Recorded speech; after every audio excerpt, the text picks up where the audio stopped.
नमस्कार दोस्तों, मैं आशुतोष कुमार त्रिपाठी आप सबका स्वागत करता हूं अपने YouTube चैनल मनी ट्रेंड में। दोस्तों, शेयर मार्केट में इन्वेस्टमेंट तो हम लोग करते हैं, लेकिन क्या हम उससे अपना फाइनेंशियल गोल अचीव कर पा रहे हैं? शायद नहीं। उसके पीछे कारण ये है कि हम लोग जो भी प्लानिंग करते हैं, कहीं ना कहीं बीच में वो ब्रेक डाउन हो जाता है। सपोज़ हम लॉन्ग टर्म इन्वेस्टमेंट की प्लानिंग करते हैं और बीच में उस शेयर को हम एक साल के अंदर ही अंदर हमें जो 10-15-20% का रिटर्न मिल जाता है तो हम उसको बेच के निकल जाते हैं। कभी कभी हम इंट्राडे ट्रेडिंग की प्लानिंग करते हैं और इंट्राडे ट्रेडिंग में कोई शेयर हमारा फंस जाता है तो उसको हम आगे चल के लॉन्ग टर्म के लिए रखना की सोच लेते हैं। तो ये सारी चीज़ें जो होती हैं ये हमें हमारे इन्वेस्टमेंट को, हमारे कैपिटल को बढ़ने से रोकती हैं। दोस्तों, मैं आज जो आपको चीज़ें बताने जा रहा हूँ, अगर उसको आप फॉलो करते हैं या उस पर थोड़ा सा भी ध्यान देते हैं तो ये मेरा दावा है कि आने वाले समय में आपको आपके इन्वेस्टमेंट पे एक अच्छा रिटर्न मिल सकता है। पहली चीज़ तो आप बिल्कुल ये माइंड में सेट करिए कि आप शेयर मार्केट में आए हैं तो आप यहाँ पे आप अपना कैपिटल, अपने वेल्थ को इंक्रीज़ करने के लिए आए हैं। इसलिए इंट्राडे ट्रेडिंग, स्विंग ट्रेडिंग, इस सब से थोड़ा सा आप अपने आप को परहेज करिए, क्योंकि यहाँ पे शेयर मार्केट एक्चुअल में कैपिटल मार्केट है, जहाँ पे कंपनियाँ आती हैं अपने कैपिटल रेज करने के लिए, ताकि वो पब्लिक से पैसा लेके अपने बिजनेस में लगा सकें, और पब्लिक पैसा लगाती है ताकि वो अपने वेल्थ को इंक्रीज़ कर सके। लेकिन हम शेयर मार्केट में आने के बाद वो सारी चीज़ें भूल जाते हैं और कहीं ना कहीं intraday trading, future option trading, FNO trading में इन्वॉल्व होके हम अपने कहीं ना कहीं अपने फंड को रिड्यूस कर देते हैं या ख़त्म कर देते हैं। एक छोटा सा एग्जांपल मैं आपको बताना चाहूँगा कि जब भी हम या डॉक्टर, कोई मरीज़ डॉक्टर के पास जाता है तो डॉक्टर उसको कोई भी दवा लिखने से पहले वो उसको ये पूछता है कि ये बीमारी आपको कब से है, या फ्यूचर हिस्ट्री जानने की कोशिश करता है, कहीं ये बीमारी इसको लंबे समय से तो नहीं है, या इसके परिवार में ये बीमारी तो लंबे समय से चली नहीं आ रही। इसका मेन कारण ये होता है कि कोई भी चीज़ अगर हिस्ट्री में होती है तो जाहिर सी बात है वो आगे भी हो सकती है, उसकी संभावना काफ़ी हद तक बढ़ जाती है। उसी तरह मैं एक एग्ज़ाम्पल के शेयर का एग्ज़ाम्पल लेके आपको समझाना चाहूँगा। बालकृष्ण इंडस्ट्री का हम एक एग्ज़ाम्पल लेते हैं। कंपनी का फंडामेंटल या टेक्निकल आप आज के डेट में चेक करेंगे तो दोनों से कंपनी बहुत स्ट्रांग है। कंपनी 1987 से बिजनेस कर रही है अपना, 30 साल लगभग कंपनी को हो गया है बिजनेस करते हुए। ये टायर की कंपनी है और एग्रीकल्चरल सेक्टर, कंस्ट्रक्शन सेक्टर और इंडस्ट्रियल सप्लाई में ये प्रोडक्ट अपना सप्लाई करती है। कंपनी 160 कंट्री में आज के डेट में अपना डिस्ट्रीब्यूशन चैनल के माध्यम से अपना बिजनेस कर रही है। कंपनी की शेयर प्राइस की हम बात करें तो लगभग 2000 MRP का इसका शेयर प्राइस है आज के डेट में। कंपनी के ROE की हम बात करते हैं या फिर रिटर्न ऑन कैपिटल एम्प्लॉयड की बात करते हैं तो वो भी बहुत अच्छा है, 21% है, 24% है। ऑन एन एवरेज 17% से ऊपर कोई कंपनी ROE या return on capital employed maintain कर रही है तो कंपनी एक ग्रोइंग कंपनी मानी जाती है और कंपनी एक अच्छा रिटर्न अपने इन्वेस्टरों को देती है। लेकिन जो मैं यहाँ आपको बताने जा रहा हूँ या बताने चाहता हूँ वो ये है कि जैसे आप देखिए इसका चार्टिंग पैटर्न भी आप कंपनी का देखें तो लगभग काफ़ी स्ट्रांग है। एक साल का ये पैटर्न है। कंपनी बिल्कुल अप ट्रेंड में चल रही है, बुलिश मार्केट का पूरा फ़ायदा कंपनी उठा रही है। लेकिन जो मैं यहाँ आपको बताना चाह रहा हूँ वो ये कि कंपनी का CAGR बहुत इम्पॉर्टेंट चीज़ होता है दोस्तों। हम लोग इन्वेस्टमेंट ही करते हैं कि भाई आज आप कोई शेयर ख़रीदते हैं 100 रुपये का, तो आपका मोटिव ये होता है कि इसको हम 110, 120, 200, 500 इस तरह में उसको हम बेचें। तो CAGR इसलिए इम्पॉर्टेंट हो जाता है, ये होता है कंपाउंडेड एनुअल ग्रोथ रेट किसी भी कंपनी के शेयर का क्या है वो आप यहाँ से पता लगा सकते हैं।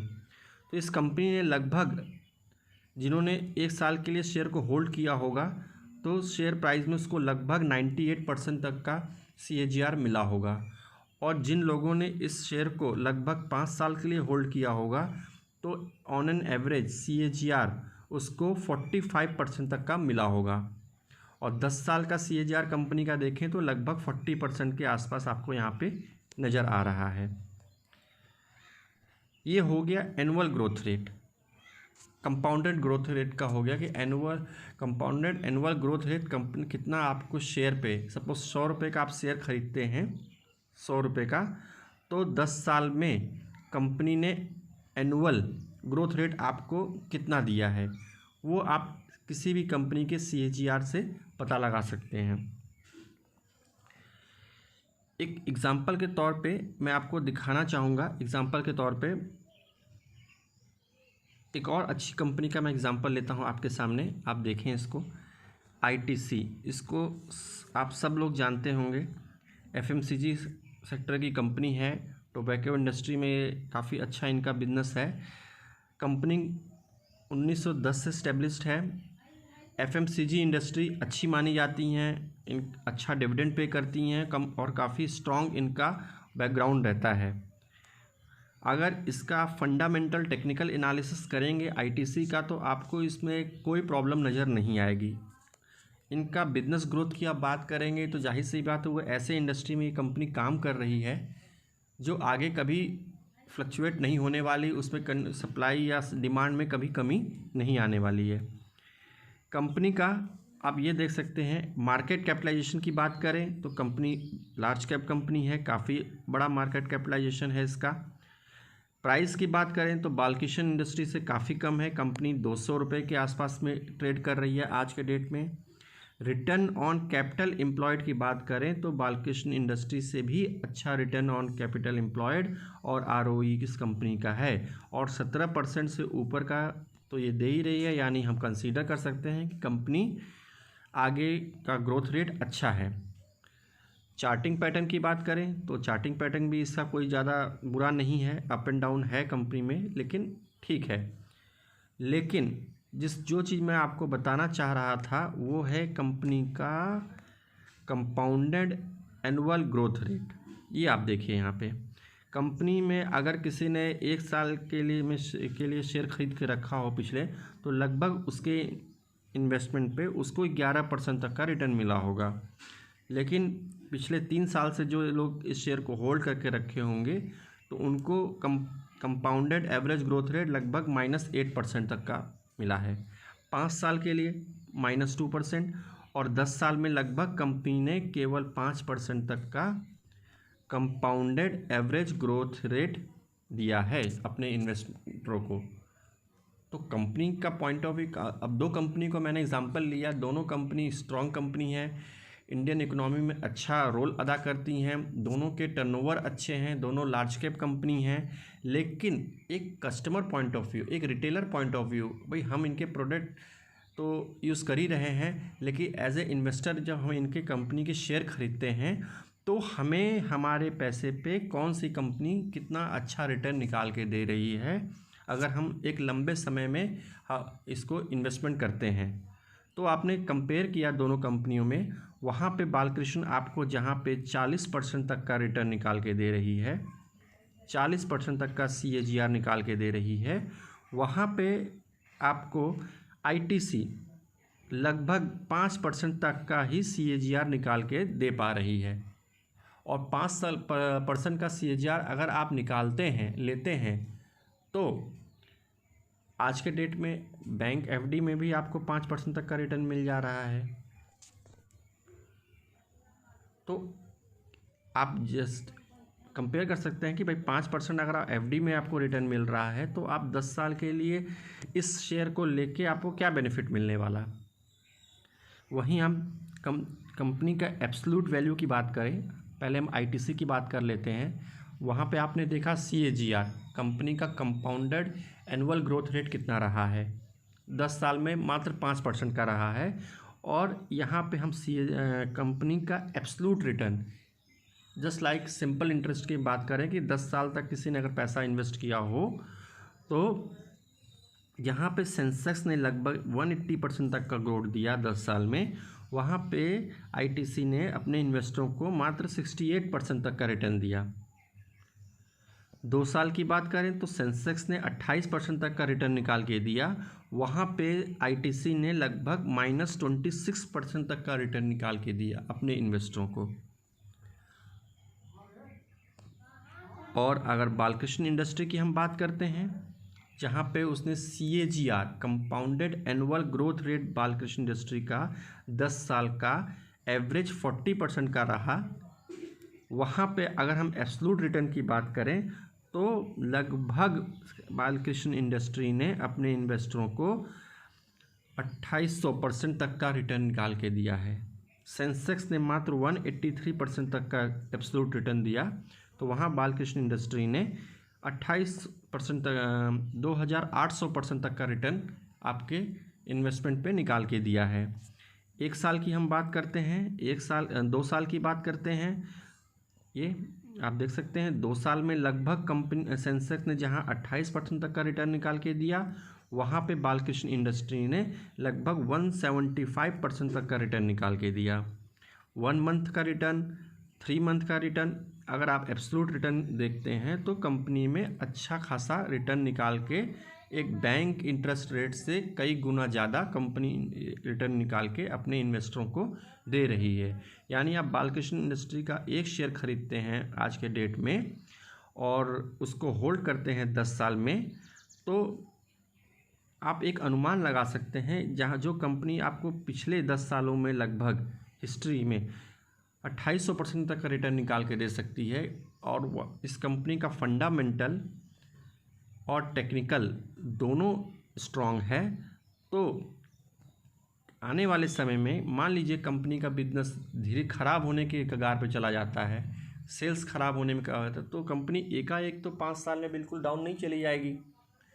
तो कंपनी जहां 200% 2000% तक का रिटर्न निकाल के दे सकती है 10 साल में, तो हम एक अनुमान लगा सकते हैं तो गिरे से गिरे हालत में 500% तक का रिटर्न तो हमें निकाल के एब्सोल्यूट रिटर्न दे ही सकती है।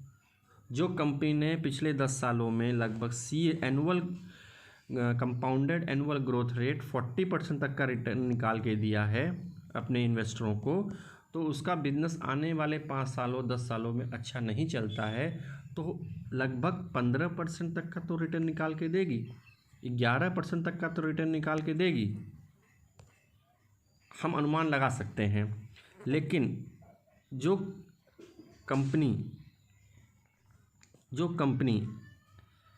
अच्छी कंपनी आईटीसी जैसी आने वाले समय में जिन्होंने केवल 10 सालों में पिछले 10 साल में केवल 68% तक का रिटर्न निकाल के दिया है, मे बी आने वाले समय में ये कंपनी आपको 100% तक का रिटर्न एब्सोल्यूट रिटर्न निकाल के दे दे, 200 तक का निकाल के दे दे, लेकिन क्या गारंटी है मतलब कि वो आने वाले 10 सालों में 2000 तक का रिटर्न निकाल सकती है।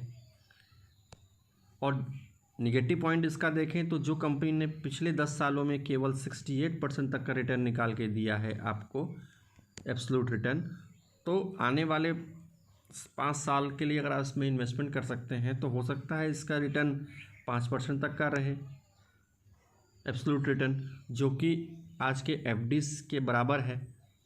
तो एफडी से पैसा हम एफडी का जो पैसा रख सकते हैं सिक्योर पैसा, उसको हम इसमें शिफ्ट करके हमें क्या बेनिफिट मिल सकता है, तो ये कंपेयर करना हमें एक इन्वेस्टर को आना चाहिए।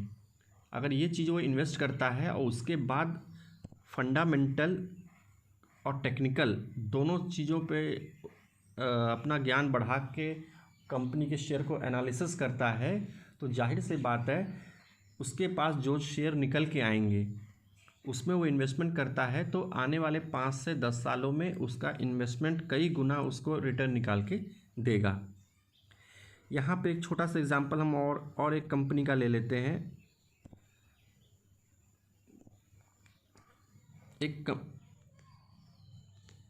SBI, ऐसा कोई इंसान नहीं है जिसका SBI में खाता आज के डेट में ना हो, अकाउंट ना ओपन हो।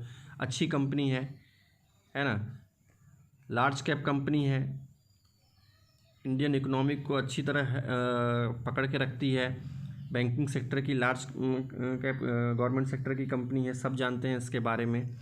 करंट प्राइस अगर हम इसका देखते हैं आज के डेट में तो 425 के आसपास ये SBI का शेयर प्राइस ट्रेड हो रहा है। यहाँ पे हम अगर ROE और ROCE की बात करते हैं तो काफ़ी कम है, ठीक है। और अगर हम इसका CAGR की हम बात करते हैं कि इस annual compounded average growth rate कितना है कंपनी का एक साल में, तो लगभग 168%, 169 के आसपास है। 5 साल में कंपनी का 17% के आसपास है, और 10 साल की हम बात करते हैं तो लगभग 6% के आसपास SBI ने आपको रिटर्न निकाल के दिया है।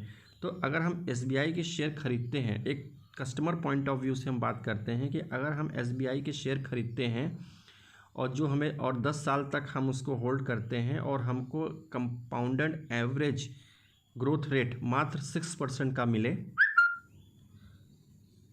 तो हम FD में 5 साल के या 10 साल के लिए रख के 5% तक का अगर हम रिटर्न कमा रहे हैं तो हमारा दोनों में कोई डिफरेंस नहीं आएगा। जितना ग्रोथ हमें SBI में FD रख के मिला, लगभग उतना ही ग्रोथ हमें SBI के शेयर होल्ड करके मिला, प्लस यहाँ पे डिविडेंड मिलता है, वो अपना एक अलग बोनस मिल सकता है। लेकिन अगर हम कंपेयर करें तो हमारे फंड में जो शेयर मार्केट में हम इन्वेस्टमेंट करने की प्लानिंग करते हैं तो हमारा नज़रिया 5% कमाने का, 10% कमाने का अपने ग्रोथ पे नहीं होना चाहिए। लगभग जो आज शेयर मार्केट में अच्छा पैसा बना पाए हैं उन्होंने अपने शेयर पे 5% या 10% तक का रिटर्न नहीं कमाया। उन्होंने लॉन्ग टर्म की प्लानिंग की और अपने इन्वेस्टमेंट पे लगभग 500% से लेके 2000% से भी ज़्यादा का रिटर्न इन्होंने कमाया है। एक एग्ज़ाम्पल हम और ले लेते हैं,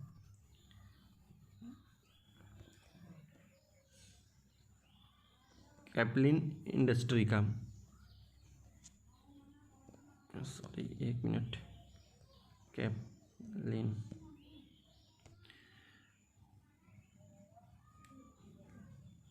मेडिकल लाइन की कंपनी है, कैपलिन पॉइंट लेबोरेटरी, ठीक है। मार्केट कैपिटलाइजेशन की बात करें, अच्छा खासा मार्केट कैपिटलाइजेशन है। कंपनी का अगर प्राइस की बात करें तो 600 MRP कंपनी का शेयर प्राइस है।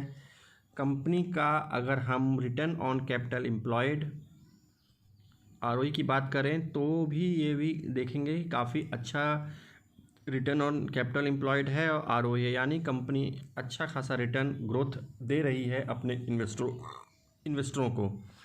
और अगर हम कंपनी के CAGR की हम बात करते हैं तो 10 साल का ट्रैक रिकॉर्ड अभी इस कंपनी का हमें नहीं मिल रहा है, लेकिन 5 साल में लगभग कंपनी ने 35% तक का CAGR दिया है। 3 साल में लगभग कंपनी ने 25% तक का CAGR दिया है।